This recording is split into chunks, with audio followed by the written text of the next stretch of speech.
imagine mixed emotions. You did so much right today against a really quality team, but just couldn't quite finish in front. Yeah, well, probably at the mid-season break, we had a chance as a club to reflect, and so the difficulty is that there's the here and now, and there's the future for our footy club. And what we wanted to do at after reflecting on the first half of the year is just give ourselves a chance to be in the contest more. We won a close game last week against West Coast. We lose a close game today against Collingwood. We did a lot right, but we gave ourselves a chance. We have a shot at goal right on the death knock, just goes to the wrong side of the post. But we're right in that game, right to the death knock. Collingwood, really experienced side, and you think of the amount of games in that type of atmosphere that they've played over the last 2 years. They've got 30 or 40 games experience across the board on our players. So the learning, despite the disappointment of the loss, the learning for our lads will be profound. Disappointed, obviously, but I think we were able to show at different aspects of the game today that we can put it together against a really good side. And disappointed that we let such a significant margin get whittled away, but then it's just in the lap of the gods in terms of which side of the post it's going to go to, key decisions, key contests. It's just like it's in the lap of the gods who wins that game in the end, and we just couldn't quite get there, unfortunately. About a minute before that shot on goal, Bailey Scott took a mark on the wing and looked like he got swamped by a couple of Magpies players. But were you surprised that wasn't paid a 50-metre penalty? Oh, the same sort of thing. Like there's contests and decisions like that the umps have to make right throughout the course of the game, and you feel like they become more pivotal because they're right at the death knock in a close game, but they're making hundreds of decisions a game, and the bottom line is it should never have got to that situation in the first instance where we allowed Collingwood back into the contest, and that's the learning that we've got to make. They made it frenetic footy. They just took punts, downhill skied, and were able to get the ball from one end to the other really quickly. And as part of this is just the simple conditioning of players to be able to run games out. Like George Wardlaw I'd imagine he's best on ground in the first half, and it's just like by the end of the game though, he's not getting across the ground anywhere near as what he did. It's just can't do anything about that until he gets to 30, 40, 60, 80 games of footy, and he'll be able to do the things in the middle of the ground that you need a midfielder to be able to run out of full 4 quarters, and that was the case with a lot of our boys, and that's the learning. Some of it is just time for us. We just need to put more training and more work in and give them more exposure to those type of games, so that they learn when to go fast, when to go slow, when to compose it, when to make it frenetic. And Collingwood have been the best side in the competition in the last 3 years at knowing when to go fast and when to just slow it down. And they made it real fast in the second half, and we couldn't slow it down, unfortunately.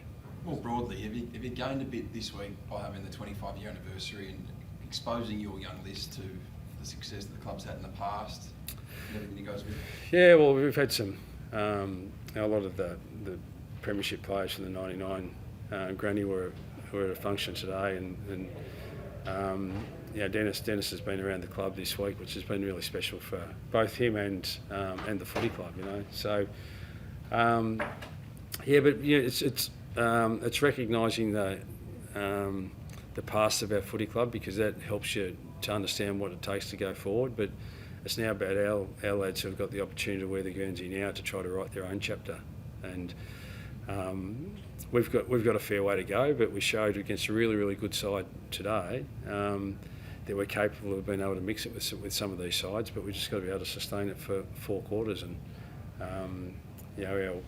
our first half was outstanding, and third quarter the game was starting to turn. It was 6-4 in favour of Collingwood, and it just gave them enough of a sniff to get themselves back into the contest. And they're a terrific side, but we've just got to learn to be able to cope with the pressure when it comes at its fiercest, when the opposition get a run on.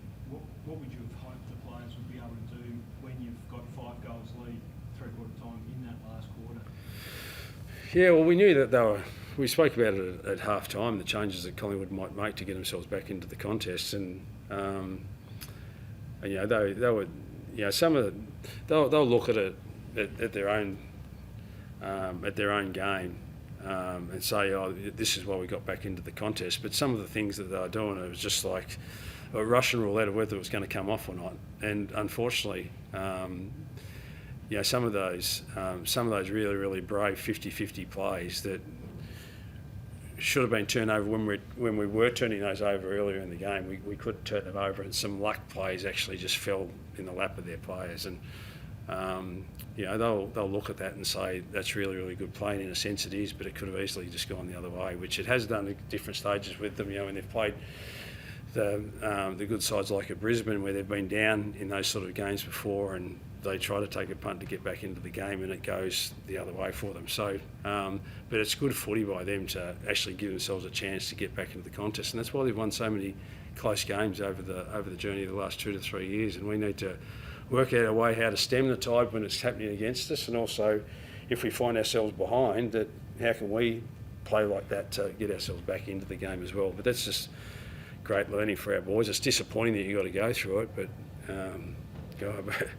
I've been through more disappointment and heartbreak than today. You know, losing grand finals and big finals, that's where everything's on the line, and then you've got no next week.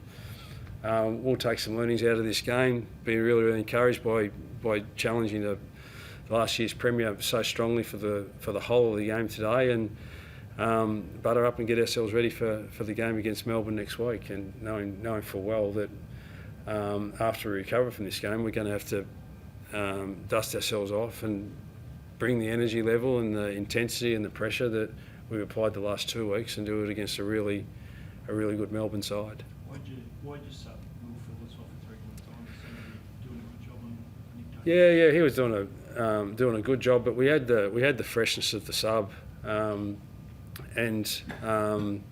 Will was starting to fatigue a little bit, and we just thought the freshness of the sub, Liam Shields going to try and finish that job off. When you don't win, and you sit there and say, "Oh, geez, was that pivotal?" I don't think it was pivotal in terms of the final result, but we just wanted to use the freshness of our sub. That and Slivo was okay when he came on and gave us a little bit of drive. Had a couple of opportunities near goal that, you know, he had one early in the last quarter that we'd think he'd normally convert that shot, even though it was from a tight angle. So yeah, you take some punts with the sub sometimes, and we just thought the fresh legs would help us in the last part of the game. When was the decision made on Jai Simpkin this week? Probably last night. Yeah, he was he trained fully on Friday and just pulled up tight. It just a sort of dull awareness. So we got that scanned yesterday and just showed the slightest of a bleed in his leg. So we just can't afford to take a punt like that. And so, you know, that's a pretty harsh out. You know, he's best on ground last week. He's the captain of our footy club, and to have him miss was hard for us. But you know, yeah, they've got their best couple of midfielders out of the.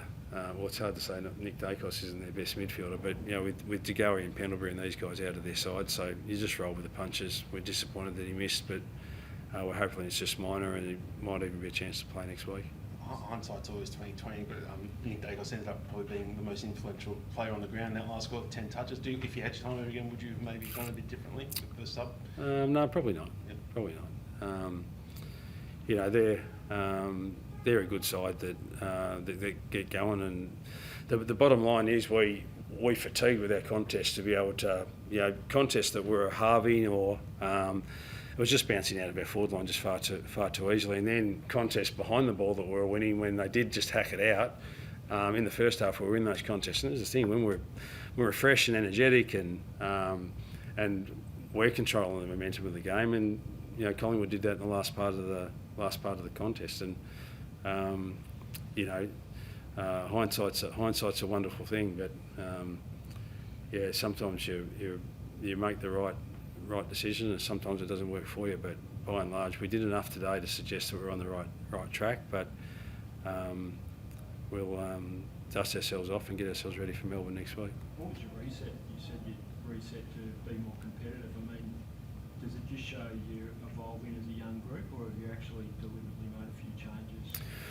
Well, we made some tweaks that hopefully you guys will have to work out rather than us telling you what they are. But we just need to become more competitive around the footy, and get stronger contests forward to the ball with some taller guys, and but that's pretty much it really.